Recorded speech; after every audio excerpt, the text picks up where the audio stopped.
Iran के पास nuclear bomb ना हो जाए इसलिए ट्रंप कहते हैं कि उन्होंने उस पर हमला किया। पर जो हॉर्मुज स्ट्रेट नाम का परमाणु बम ईरान के पास था, ट्रंप को अंदाजा तो नहीं था कि वो उनको इतना नाचना चाहेगा। ट्रंप खुद तो फंसे ही, दुनिया खासकर भारत जैसे उन देशों को भी उलझा दिया जिनकी गाड़ी इसी रास्ते से आने वाले तेल से चलती है। भारत अपनी जरूरत का करीब 90% कच्चा तेल बाहर से मंगाता है और इसका करीब आधा हॉर्मुज स्ट्रेट के रास्ते भारत पहुंचता है।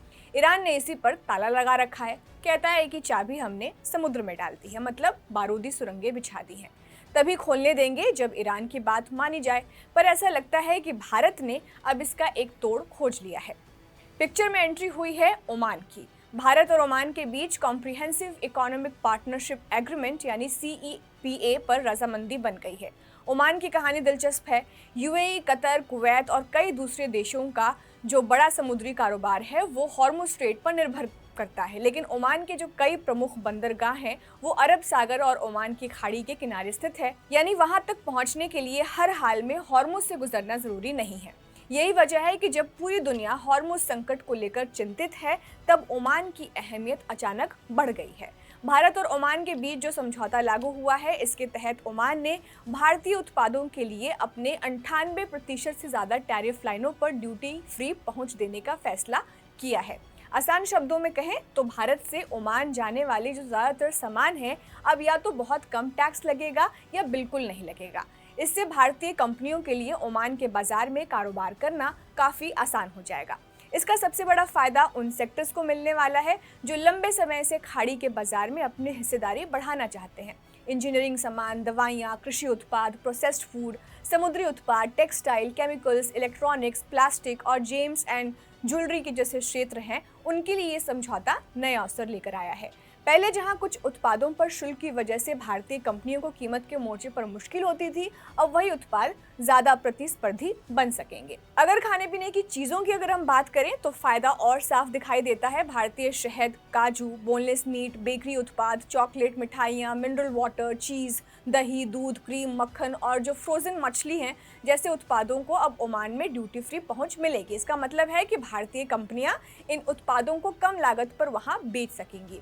इससे निर्यात बढ़ने की संभावना है और देश के फूड प्रोसेसिंग इंडस्ट्री को ताकत मिलेगी। इसी तरह खाने के तेल और दूसरे जो कृषि आधारित प्रोडक्ट्स हैं उनको भी राहत मिलने वाली है। कुछ प्रोडक्ट्स ऐसे थे जिन पर 5% से लेकर 100% तक आयात शुल्क लगता था। जाहिर है इतने ऊंचे शुल्क के वजह से भारतीय उत्पादों की जो कंपटीशन है वो प्रभावित होती थी। अब ये जो बाधा है वो काफी हद तक दूर हो जाएगी। अंडों के निर्यात को भी इस समझौते से फायदा मिलने की उम्मीद है। फार्मा सेक्टर के लिए भी ये समझौता खास महत्व रखता है। भारत दुनिया के सबसे बड़े जेनेरिक दवा उत्पादकों में शामिल है और खाड़ी बाजार भारतीय कंपनियों के लिए लगातार आकर्षण का केंद्र रही है। अब जिन दवाओं को अमेरिका की FDA, यूरोप की EMA या ब्रिटेन की जो MHRA जैसी एजेंसियां हैं पहले ही मंजूरी दे चुकी हैं, उनके लिए ओमान में मंजूरी की प्रक्रिया और तेज होगी। इससे भारतीय दवा कंपनियों को बाजार तक जल्दी पहुंचने में मदद मिलेगी। इस समझौते का एक बड़ा पहलू एनर्जी सेफ्टी से भी जुड़ा हुआ है। जो ओमान है वो पहले से भारत के लिए एक ज़रूरी ऊर्जा आपूर्तिकर्ता रहा है। ओमान से भारत कच्चा तेल, LNG और उर्वरक जैसी ज़रूरी चीज़ें खरीदता है। वित्त वर्ष 2025-26 में भारत ने ओमान से करीब $7.2 अरब का आयात किया। इसमें $1.6 अरब का कच्चा तेल, $1.2 अरब की LNG और $843 मिलियन के जो उर्वरक थे वो शामिल थे। ऐसे समय में जब दुनिया भर में ऊर्जा सुरक्षा एक बड़ी चिंता बनी हुई है, तब ओमान के साथ मजबूत होता रिश्ता भारत के लिए राहत की खबर माना जा रहा है। हालांकि ये समझौता सिर्फ सामान बेचने तक सीमित नहीं है, इसके तहत सेवाओं और पेशेवरों को भी बड़ा फायदा मिलने वाला है। ओमान ने भारतीय प्रोफेशनल्स के लिए ज्यादा आसान एंट्री और अस्थायी निवास की सुविधा देने पर सहमति जताई है। इसका फायदा अकाउंटेंट्स, टैक्स सलाहकारों, आर्किटेक्ट्स, हेल्थ केयर जो एक्सपर्ट्स हैं और जो दूसरे प्रोफेशंस में काम करने वाले लोग हैं उनको मिल सकता है। भारत ने भी इस समझौते के तहत ओमान को कुछ रियायतें दी हैं।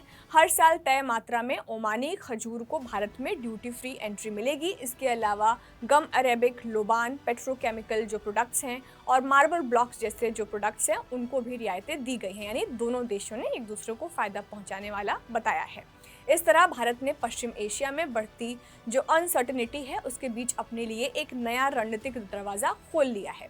हॉर्मुज स्ट्रेट को लेकर चाहे जितनी भी चिंता हो, ओमान के साथ मजबूत होते रिश्ते भारत को एक अतिरिक्त विकल्प देते हैं और यही वजह है कि समझौते को सिर्फ निर्यात बढ़ाने वाली डील नहीं बल्कि ऊर्जा सुरक्षा, सप्लाई चेन, मजबूती और क्षेत्रीय रणनीति के नजरिए से भी अहम माना जा रहा है। आने वाले वर्षों में इस समझौते का जो असली असर है वो तो आंकड़ों में दिखाई देगा, लेकिन फिलहाल इतना जरूर कहा जा सकता है कि जब दुनिया हॉर्मुज संकट का समाधान तलाश रही है, तब भारत ने ओमान के रूप में एक ऐसा साझेदार चुना है जो व्यापारिक फायदे के साथ साथ रणनीतिक भरोसा भी देता है। किस तरह भारत इसे आने वाले दिनों में भुना पाता है, इस पर हमारी नजर रहेगी। आपको ये वीडियो कैसे लगा, आप हमें कमेंट बॉक्स में बता सकते हैं। आपके लिए इस वीडियो को शूट किया है हमारे साथी गीतांश ने। मेरा नाम खुशबू है। शुक्रिया।